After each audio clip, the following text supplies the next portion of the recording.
Hey, deserving listeners, single life. Let's see what happens. I don't think he's coming back. I thought we would be it, we'd be forever. And I definitely didn't expect things to end this way. He broke my heart. Yeah. Yeah. It's happening. I hate being right sometimes, honestly. I thought I was terrified this was going to happen, I think 2 nights ago on the date when they almost had sex. I was like, oh no, I don't think that's going to go well. And so here we are, fetal position, in bed, exact same position, exact side of the bed. We could do a side-by-side. In fact, actually, I want to go watch that scene, not as a way of proving myself right, but as a way of demonstrating the mode that she's into. So the circumstances change, but the mode does not. What should we drink? Tea or coffee? I'll take some coffee, baby.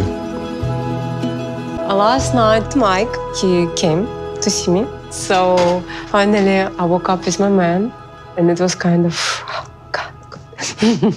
Yeah, it's interesting to go back. I wonder if I should do this more often to kind of remind myself of certain things. But anyway, so they, I believe, had dated in person for a bit, had fallen in love, and now he's flown to Kyiv, Ukraine, and this is the morning after. They, I think, might have been physical together, I don't know, and they're happy, and a young Mike and a younger Natalie are happy and looking fresh. Is it enough tomatoes for you, love? Yeah. These tomatoes are really fresh. I'm telling you, they are really good. They look And the eggs are really good. The sex was incredible for me.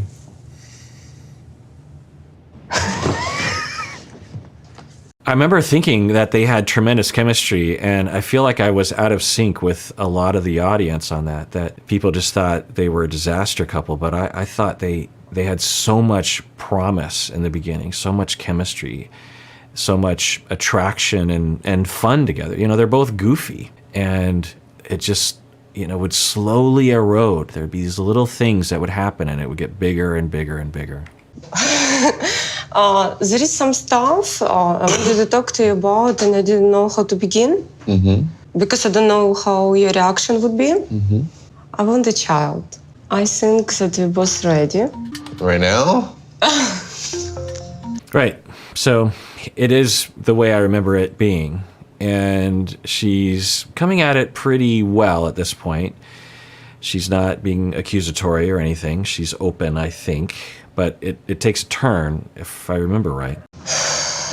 I think we don't have kids, both of us, and we at certain age when people would like to have kids, and I think we're gonna be great parents.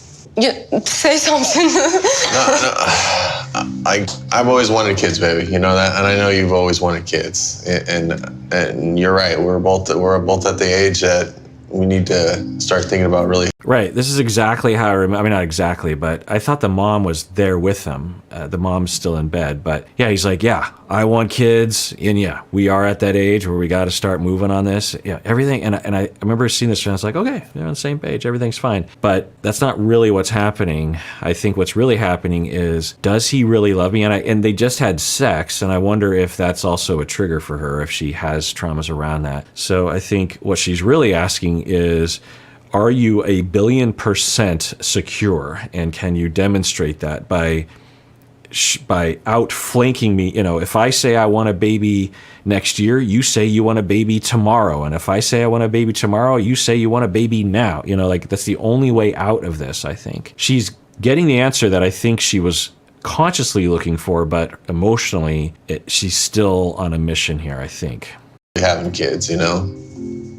I really want to have a kid as soon as possible.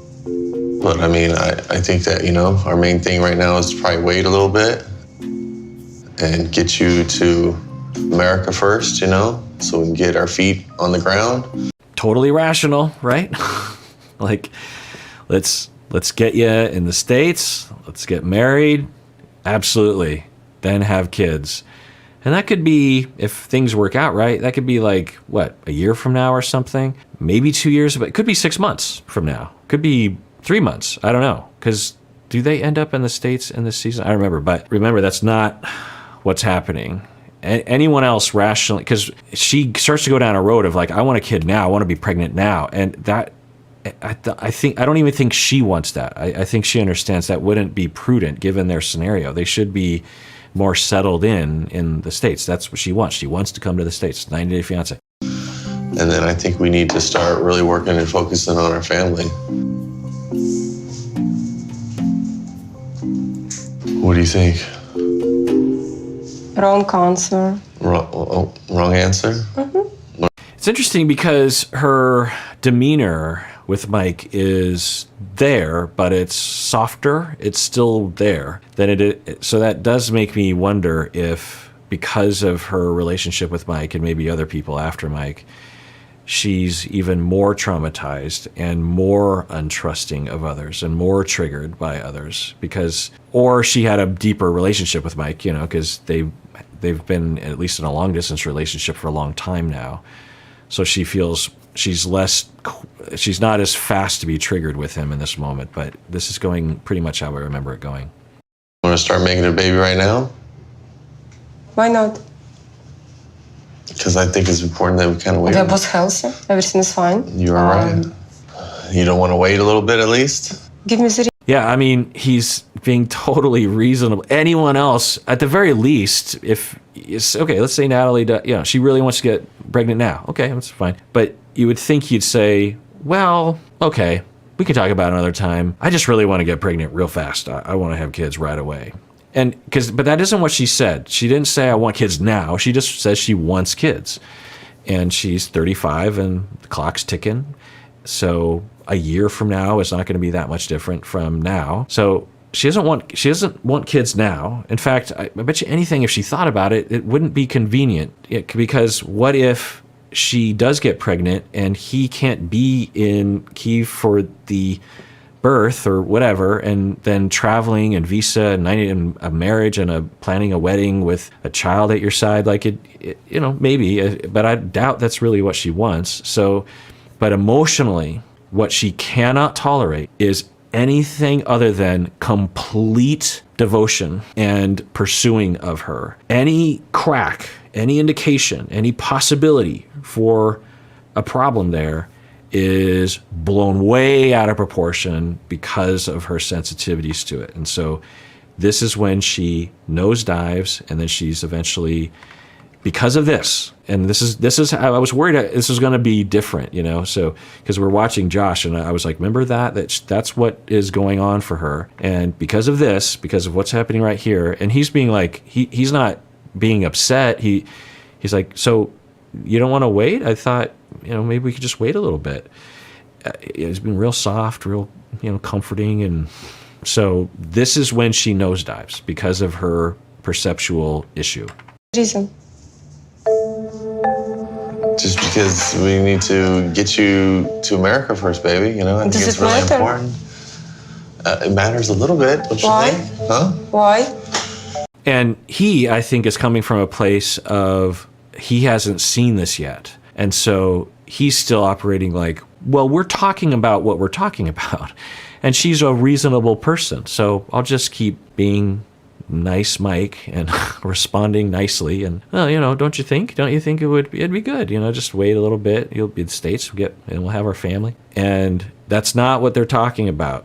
What they're talking about is complete devotion and pursuing of her. That's the only thing that will soothe her at in this moment.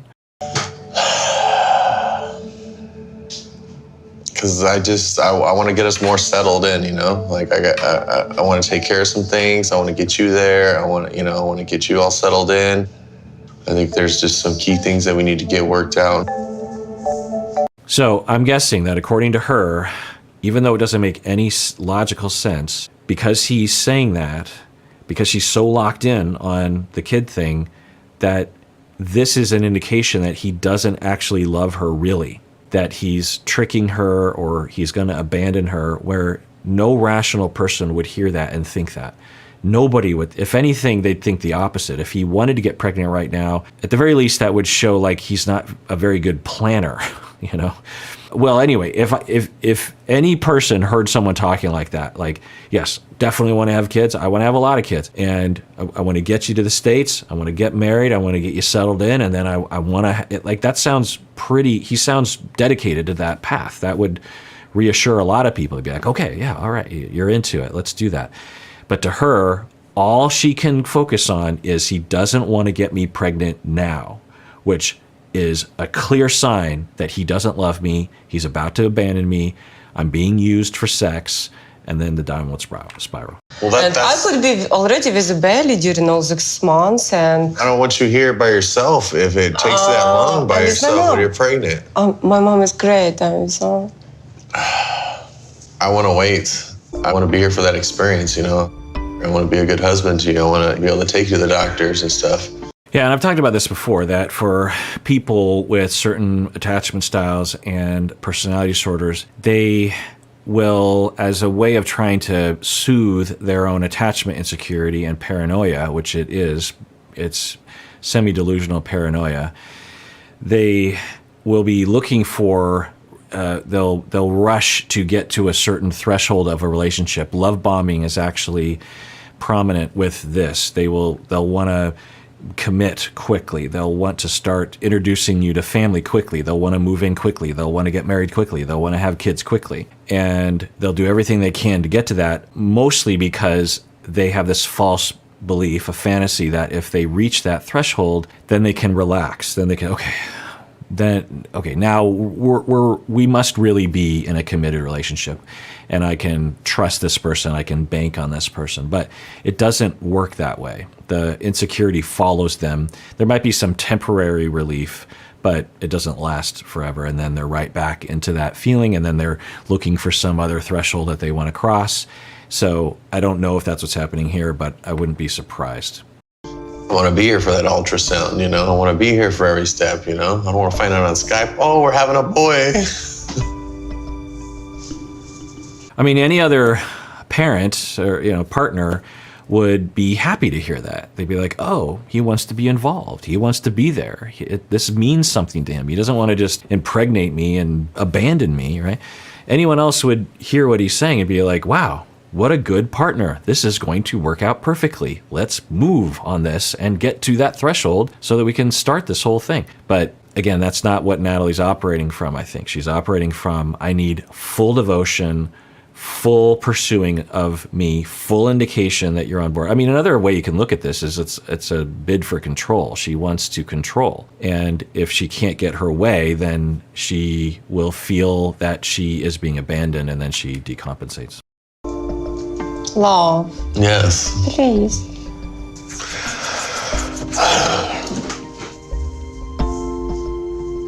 Where's Mama at?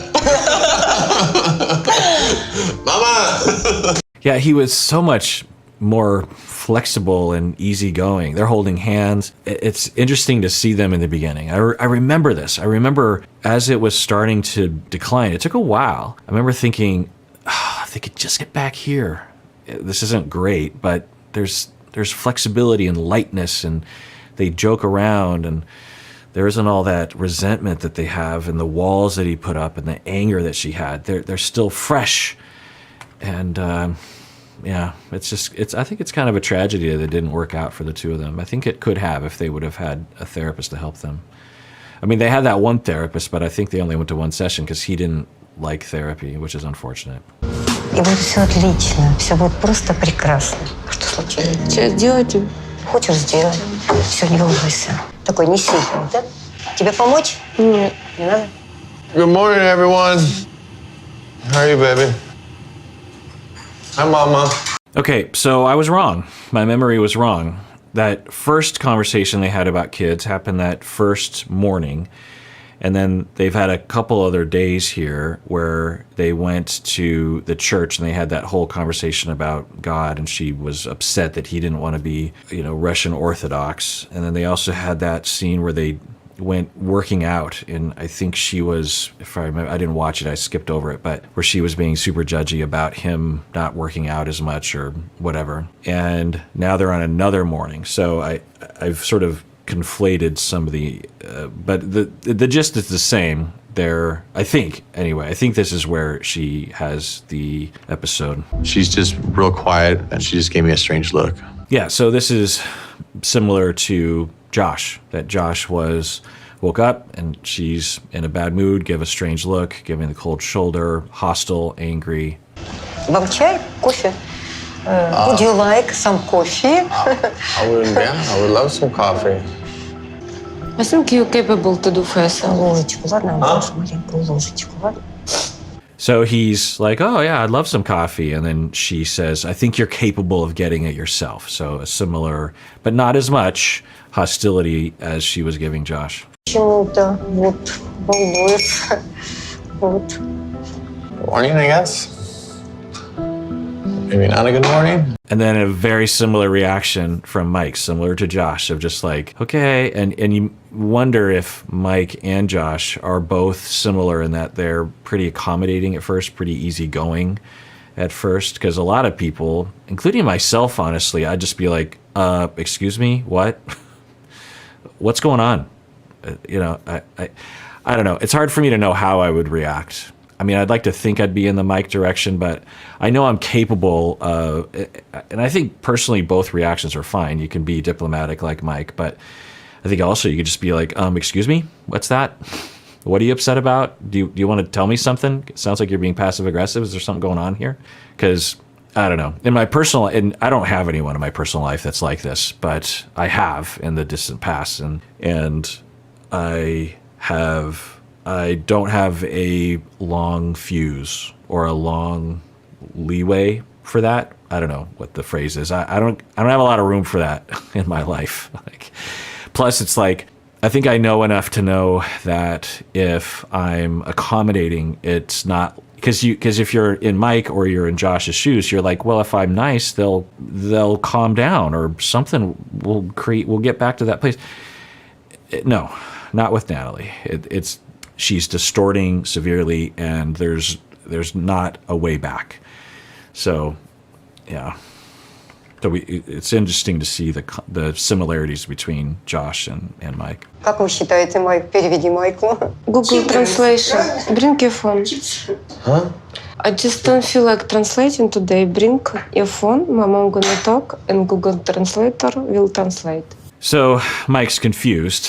He's listening to the mom talk, and they both turn to Natalie to translate because she's been doing that. And Natalie says, get your phone and use Google Translator, while she's glaring at him. And he has no idea what she's upset about, which, this is very similar. And we just have to wonder that there have been other episodes. What's the chance that the only 2 times this has ever happened has been captured by the 90 Day Fiancé crew? What's the chance of that happening? You can't just help me out? 2 kids, Майкл. Я поняла. 2 kids? 2 kids. Oh, now we need 2 kids? Вы согласны? Yes, Майк? Yes, да? Yeah. Ну, thank you very much. Наташа тоже. Наташа, улыбайся. Yeah, it's interesting to go back here knowing what I know and to see the mom's reaction, because I remember being very confused when I first saw this scene. Very confused. At least that's my memory, God knows. But the mom's reaction seems to indicate that she knows Natalie's thing. And because if this was weird, the mom would be like, Natalie, what are you doing? Because it's such a weird, she's glaring at him. For what? It's not Natalie's fault. She has an issue. It's not her choice, but I don't know, it's particular. I can't understand what they're saying and follow along their conversation. I'm just frustrated with the whole situation at hand. Is everything okay with you? Yes. What did your mom say? My mom talks about babies, and it frustrates me a lot. Because All right, so it basically is my memory is basically true. I just forgot that there was an interim thing. So she wakes up in the morning, she's with mom. Mom reintroduces the topic of kids, which is a continuation of their previous conversation that I showed. And so it sort of picks up where they left off in the previous conversation. Детка моя, ну все будет отлично. The topic of kids is hard for me because Michael doesn't want to have a child right now, so it's painful every time my mom brings it. Okay, so she's identifying that the reason why she is hostile with him and glaring at him and being absolutely mean to him and disrespectful and hurtful is because he doesn't want to have her get pregnant today. And he wants to get her to the States, get a visa, get married, then have kids. That's what, and again, it's not the kid thing. It's the worry that he will abandon her. And she's semi-delusionally seeing it as an indication that Mike doesn't really love her and wants to abandon her. My mom puts a lot of pressure on me, on grandchildren. Have you started already planning the baby? Have I started to plan the baby? Mm-hmm. Are you talking about just me, how I'm not ready to start a baby right now? And you are? You were... When...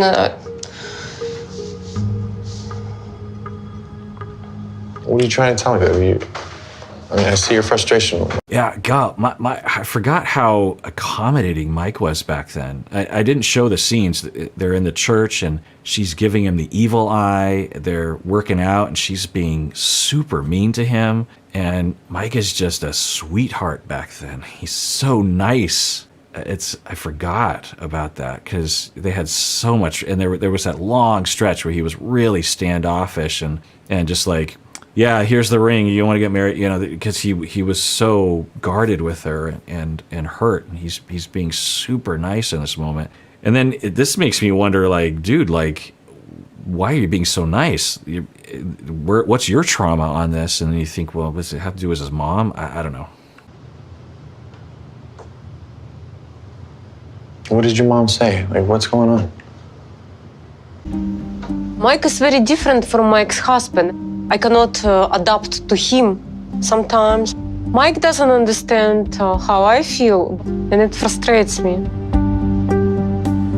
I mean, he's confused. He thinks it has something to do with what the mom said, but it didn't really. Because the mom's saying things and she's refusing to translate. I think he thinks that what the mom says it does loosely, but it has to do with really nothing that I don't even think Natalie knows why she's upset. But yeah, Mike's being so tender and kind and, reaching out. What's going on? Soft voice and tell me, let's talk. It's a very different presentation than what eventually happens between the two of them. We can barely understand each other when we talk.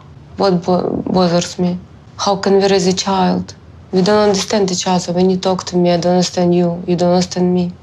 Right. So I think she's latching on to just something to say. I don't think that's really what's happening because her English is pretty good. I think they understand each other pretty well. And so Mike's like, he's going to deal with that at face value and say, I thought we have a pretty good ability to communicate to each other is probably what he's going to say. But that's not really what she's trying to get at and not really what she's feeling. Lack of insight, I think, is happening. We raise a child just the same way as any other people raise a child. Divorce in 2 years, and child gonna be raised without the father. Why do you think we're gonna get divorced? Ребята, 2 человека. Right. So that's what she's worried about, divorce, abandonment. And she was abandoned by her dad, right? Yeah. And so she's going back right to that place. I mean, she even has that specificity. We'll be married for 2 years, and then we'll get divorced, and the child will. I mean, there's so many assumptions there. Like, okay, let's say that they did get pregnant, they did get divorced after 2 years. The assumption he won't want to see his kids. I mean, it doesn't seem likely, but so, yeah. So this is when she nosedives. Влюбленных. Планируйте и родите внуков. И не думайте. И все будет отлично. It's gonna be disaster. And Another interesting dynamic that I did not pick up on, I don't think, back then was Natalie did mention that, I don't know if I showed the clip, that she felt like her mom was very pressuring of her to have kids and grandkids. And it is kind of weird that the mom's like, while Natalie is giving Mike the evil eye and crying, she's just hammering on this. You'll have kids, you'll have kids, you'll have grandkids, you'll have kids, you'll have grandkids. And the mom does seem a little off. And I don't know what that is. It could be, mom could be actually terrified of Natalie. She could be also, the mom could also be terrifying in her own way. I don't know. It's hard to tell. But that triggering factor that the mom has with that, you just got to figure there's a lot of rich history there. There's a lot of meaning and trauma that's being drudged up by the mom by saying those things to Natalie.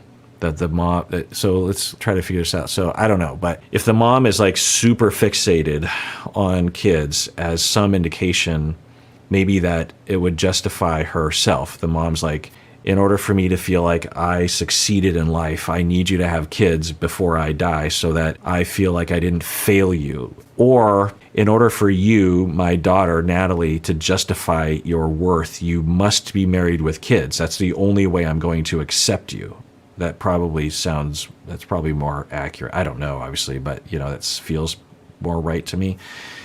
And so Natalie is actually seeking constantly the attachment or acceptance from her mom. I don't know. I'm speculating quite a bit. And that's challenging her. And so now she's like, I don't know what to do with that. And she just starts to target, it's a triangulation, right, of Mike, of like, we need to have kids right now. And then mom will accept me. Maybe that's what's happening. I don't want to put so much on my child. Натали, Can you excuse us real quick, Mom? Can we go to the other room, please? Натали, дорогая, что Can we такое? go to the other room, please? Yeah, Mike's taking charge. He's like, okay, obviously we need to talk. I bet you Mike's even like, look, we need to get the cameras out of here. So something's going on with my partner here, and something's happening, and let's tend to this. Like I don't know, it's so contrasting with his eventual behavior. Натали, да что ж такое? А что случилось? А что не так?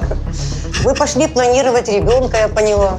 Все в порядке. Yeah, just that unrelenting. The mom is just hammering baby, grandchildren.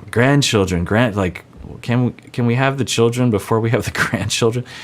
And Natalie's decompensating. The mom is just smiling and badgering about the baby. Yeah, weird, right? Weird. А что такое?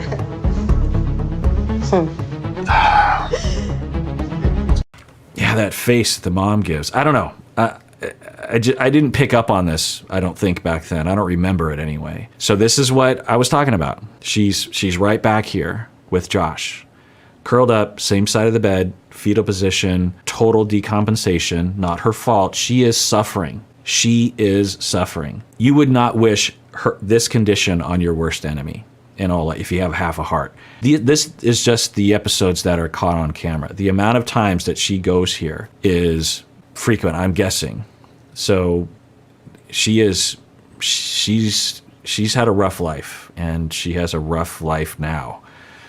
But anyway, to demonstrate, though, the pattern, I thought I would revisit what happened years ago with Mike. I cannot. Baby, what's going on here? I cannot. Huh?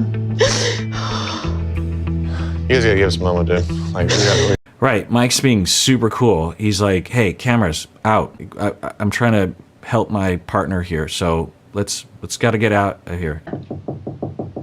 Ребята, детка ты моя золотая, что такое? That's why you're frustrated? Because you want me to stop eating meat and go to church? Listen, when we talk about child, So he's trying to accommodate. It's fine. You want me to stop eating meat? You want me to go to church? I'll do whatever you want to do. This is where it began. He was at first, Mike has his issues, but in the beginning, he was doing everything he could. He was being soft, accommodating, nice. He was tolerant. He was, I don't know if we've ever seen someone on this show be so kind to someone as they're having an episode like this where Mike's like, okay, hey, let's get away from mom. Let's get away from the cameras. How's it going? What do you want? So kind, so accommodating, and yet she's having this reaction. Not because she wants to, but because something else is happening for her, right? A different trigger is happening for her, and it's completely independent from reality, from what's really happening right now. I don't want my child to be confused because there is nothing worse for a little kid to see that father and mother are not alike. Right, so that's her. It's actually kind of good for me to rewatch this because she's talking specifically, I think, about the traumas that she's been through, that she was abandoned as a kid. And so she's going back there and she's accusing Mike of doing it even though they haven't even had kids yet, right? She's completely transferring onto him her father. She's yelling at him. She's sad. She feels rejected by him. She's attacking him, Mike. I can't stand here and tell you I believe in God. And that does not make me a bad person. I'm done.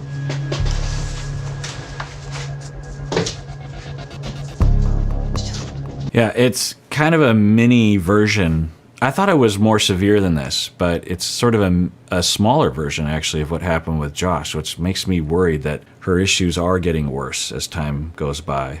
I don't know, or Mike, because he's really trying with Natalie, that helps her to not decompensate in a more severe way. I don't know.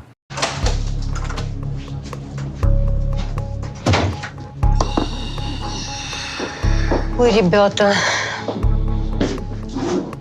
И как теперь быть? She even has a similar thing where she goes to the bathroom. I wonder if that's a pattern of hers as well, as a way of isolating and trying to recenter herself, or rejection or something. She's trying to reject other people, like, I'm done with you, because that's what she was doing to Josh. She went into the bathroom. Can't just be running after people all the time. I have things that I have to do. Listen, he could buy me ticket now and say come with me. Couldn't he? He has plenty of millions of beautiful girls who travel with him. I don't understand. Right, so let's go back to this one and contrast the things that she's saying. She does seem more angry now, which is saying something. It's similar in its tone. For me, sex is serious. If I sleep with him, it means I consider him as the father of my kids. I would never be involved with a man. Go to bed if I didn't consider him as my man and father of my kids. Why would I do it to myself? I actually didn't catch that the first time she said that. So she's saying, why would I have sex with him? I'm only going to have sex with a person that I want to be the father of my kids. Totally fine. You could have said that. I'm sure you didn't say that, because Josh would have been like, oh, well, no. I'm just going to take a guess and say that that's what he would have said. He's not ready to make that commitment yet. He already has kids. But she's latching on to anything to justify. I don't know if I showed the clip, but years ago, I don't know, 5 or 6 years ago, during that scene with Mike, she started latching on to the fact that he eats meat and that he isn't religious. And then she was latching on to, like, our kid will be confused. Then we will get divorced. And, so she's looking for some way to she feels like she's being abandoned. And so she's looking for some way of justifying her feeling. And she's like, oh, okay, I know what's happening. You don't believe in God and you eat meat. Therefore, when we raise our kid will be very confused. We will not see eye to eye, and that will cause us to get divorced. And then you will be abandoning our kid, which is really, I think she feels like she's gonna be abandoned. And Mike kept saying, like, no, we can, maybe I'll try not to eat meat or something. But yeah, I'm not religious, so I don't know what to tell you there. And I don't think it's going to confuse the kid. The kid can make a choice as to what they want to do. If they want to go to church with you, then they can do that. If they don't, then they don't. And we'll just cross that bridge when we get there. And she just continues to berate him and attack him. But in this situation, with Josh, she seemed much more hostile. So it does make me worry about the progression of her issue. He uses me, piece of. I care for her. I do, even though she's I don't know what's going on with her. I still care for her, and I mean, Yeah, and again, we've seen the scene, but just a reminder of the niceness that Josh is exhibiting, because he would have every right to just be like, what? Like, no, I don't know what's wrong with her. I didn't deserve any of that crap. She's accusing me of all sorts of shit. Like, there's something deeply wrong with her. I don't know what happened to her, but that was complete bull crap. In fact, I feel, he could say, I feel used. She had sex with me last night, and then she wakes up today and just completely treats me like crap, and I'm being super nice to her. Now, who's the used one in this situation? So, he'd have it, but he's super calm and really nice. Now, with Mike, it was, I think, because he really loved Natalie and really wanted to make it work. With Josh, he could either just be naturally really nice, or he's not actually that into it, and he isn't really affected by all this because he doesn't really care that much. I don't know which one. I don't think he's coming back. And I definitely didn't expect things to end this way. He broke my heart.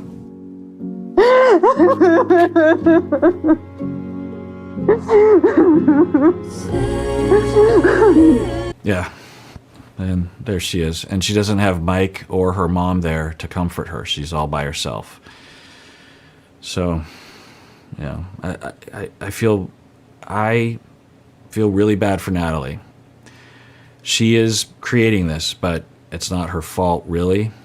And if I've treated people like this, I have tremendous compassion for people like this. One of the reasons why I am on this planet is helping people like this, and I've helped many people like this, and the amount of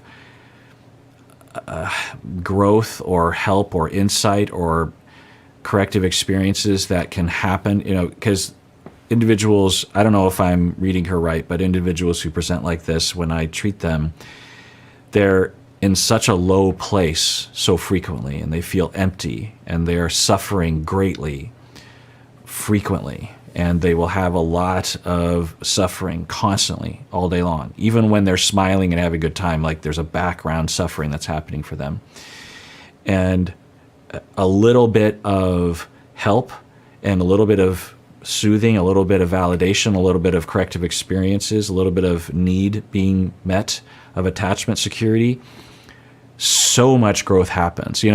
If someone comes into therapy and everything has gone pretty well with that person, and they're just self-actualizing, or there's just a little, they went through a loss and they want to do some grief talk or something, these individuals I will happily work with. But I'm sort of taking people that are already doing pretty well and helping them to do even better, or helping them, they've had a slight dip, and now I'm helping them get back to where they were. Whereas where someone's starting from the very bottom, a little bit of work, and so much change happens for them, and they feel it, and I feel it. I'm just like, look at you, you managed in between our sessions to hold on to the memory and the reality that I am with you, that I care about you. You trusted me for a full 6 days in between our sessions. That's because of you. It's also kind of because of me, but it's because you have worked hard. You've stuck with it. You endured. You convinced yourself. You did the self-talk. You let me in, right? You let me take care of you. You trusted that. You reached out to me. You alerted me, sometimes with some hostility, but, you let me know. You told me, and we did some good work. And now, 6 days where you felt like I was still there for you, and you had a little bit of intrusive thought, like, oh, Kirk hates me, but then you said, no, I'm not going to listen to that. That's not my wise mind talking right there. And, look at you did it. Like, that's huge. Or you had a full 7 days where you didn't think about wanting to hurt yourself. I mean, that's tremendous. Look at you. There's a little bit of growth is a huge deal, right? So much ground can be covered. And when I have done that work, I have felt like this is why the universe has put me here, and other therapists like me. because people like her deserve that. And there's not a lot of opportunity for that. There's not a lot of therapy out there. There's not a lot of therapists. And even among people in my field, there's not a lot of people that specialize in what I do. And there's not a lot of people who even know how to help people like this. They might even think they do, but they didn't have the best training or the best supervision or something, or they've been indoctrinated into a silly way of thinking that makes them not very helpful to this sort of thing. So I so wish that she can find someone that specializes in helping issues like hers, because she deserves that. And there's a therapist out there that's why they think they're on the planet too. So it'd be a win-win for her and the therapist. All right, well, that is it for that episode. Everyone out there, please take care of yourself because you deserve it. You really, really do.